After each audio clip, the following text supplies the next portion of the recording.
Hi everyone, welcome back to my channel. I know I normally don't do voiceovers, but I thought going forward I'll give it a try. Hopefully you will enjoy this. For my August setup, I decided to choose a beach theme. There are two reasons why I chose this theme. One is recently we've been going to the beach a lot and I really enjoyed it. The second reason I chose a beach theme is because I got a lot of inspirations from Laura from Art and Foxes. Her channel does a lot of bullet journaling in the past, and I really enjoyed watching all of her videos. One video that really stuck out to me was back in June of 2020, where she did this beach theme, and I really enjoyed all of the doodles that she did, and I thought maybe I can recreate it because it brings back the memories that I've had at the beach, and also I really love the colors. It's also really sad to me because I think Laura no longer produces these YouTube videos on bullet journaling.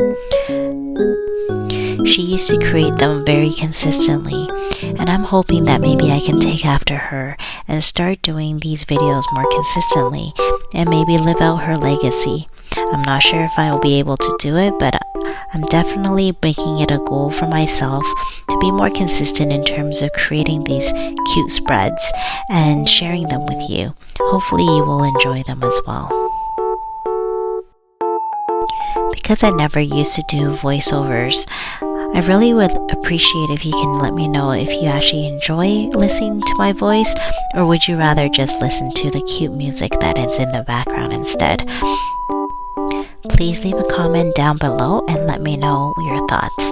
I will definitely take it into consideration when I'm uploading my next video.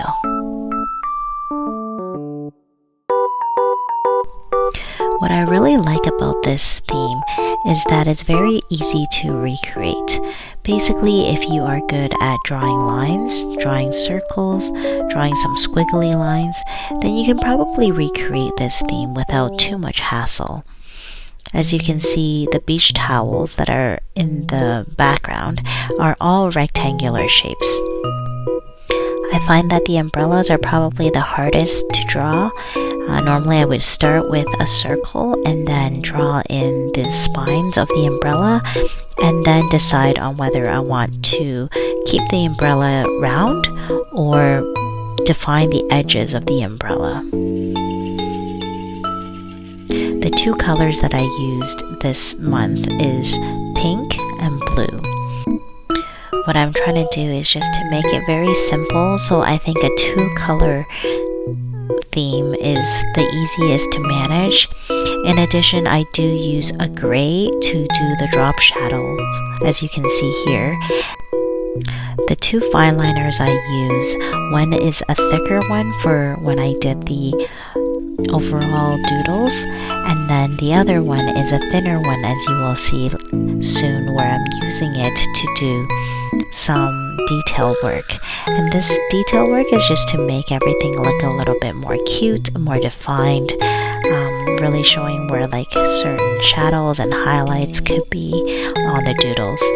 And I really think it makes the overall doodle pop out more.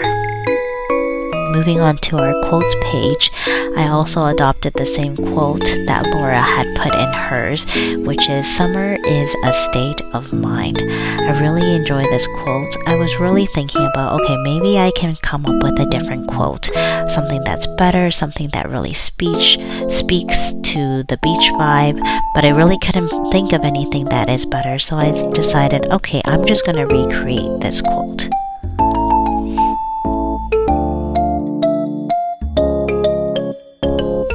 Two really important items to me for summer is probably my sun hat and something nice and cold like a popsicle.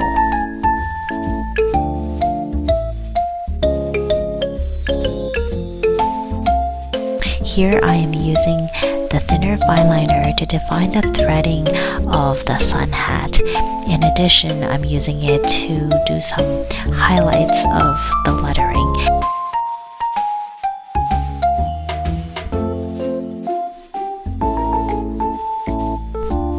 Next up is the calendar spread. I would say calendar spreads are probably not my favorite spread just because I don't like having to draw out all of the boxes and putting in all of the numbers. However, I do think the calendar spread is probably one of the most important spreads for me in order to keep track of everything that I have to do in the month. So either it's appointments or things that are due or events that I have to attend, and I just have to make sure that I have everything written out so that I remember.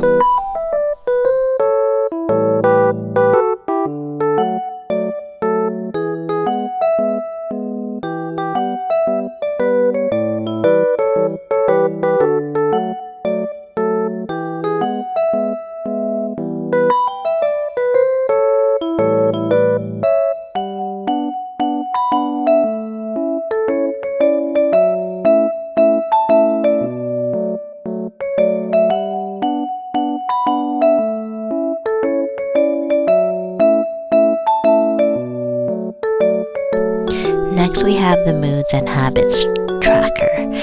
These are probably my favorite of all time, especially the way that Laura does it, and I have clearly adopted exactly what she did, which is at the bottom we have the moods tracker, and I have drawn exactly 31 beach towels, and you'll see later that I will have a legend of how I'm going to fill out these beach towels according to my mood, whether I am happy, I'm extremely happy, I'm sad, or if I'm extremely sad. What is really fun about creating a mood board or mood tracker like this is that you get to see a lot of doodling and a lot of colors, and you wouldn't really think that, oh, this is a mood tracker unless if you really think about it.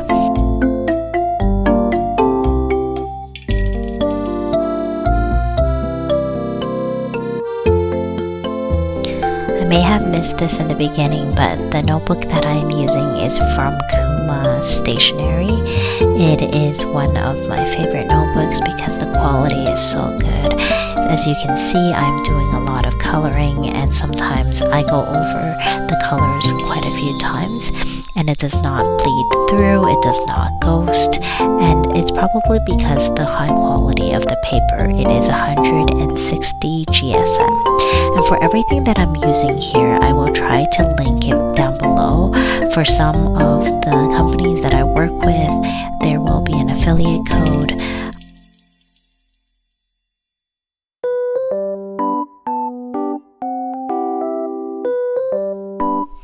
On the top right, I will be putting in my habits tracker, and what I'm using are these really cute habit tracker stickers that I received from my Zen Pop Japan box. I will also have a code for you if you wanted to purchase something like that.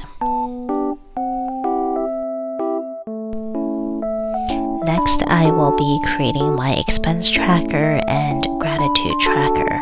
I've never created this expense tracker in the past before, but I thought it could be a good idea given that there's a lot of inflation right now and people are just a lot more cautious with their budget. So I thought maybe I will keep track of my expenses as well for the coming month and then evaluate whether or not this is a spread that I want to keep going forward. Let me know in the comments below if you have an expense tracker or a savings tracker or a budget. Or even just to let me know if you actually use this kind of tracker in your everyday life. Do you find it to be helpful? Do you find it to be a waste of time of even creating these spreads?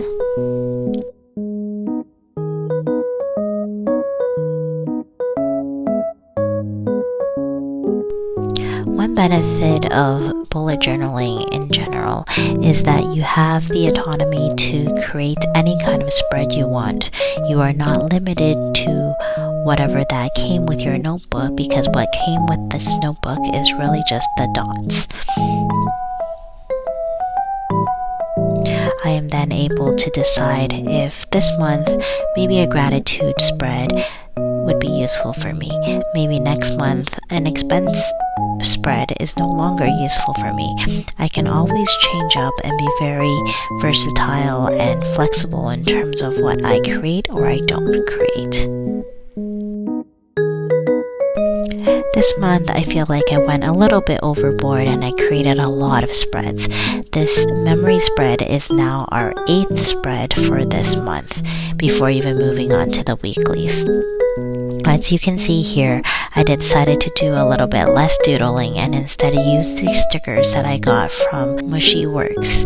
So, as you can tell, I am a rep for the sticker shop, and if you purchase anything using my discount code, which is TING, T-I-N-G, 15, you will get 15% off all of your stickers, and at the same time, you will get this freebie sticker with your purchase.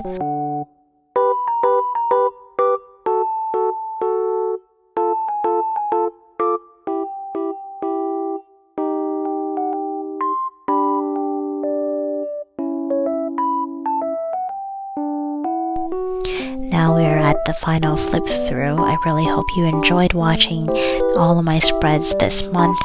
Hope you will like, comment, and subscribe to my channel. Thank you.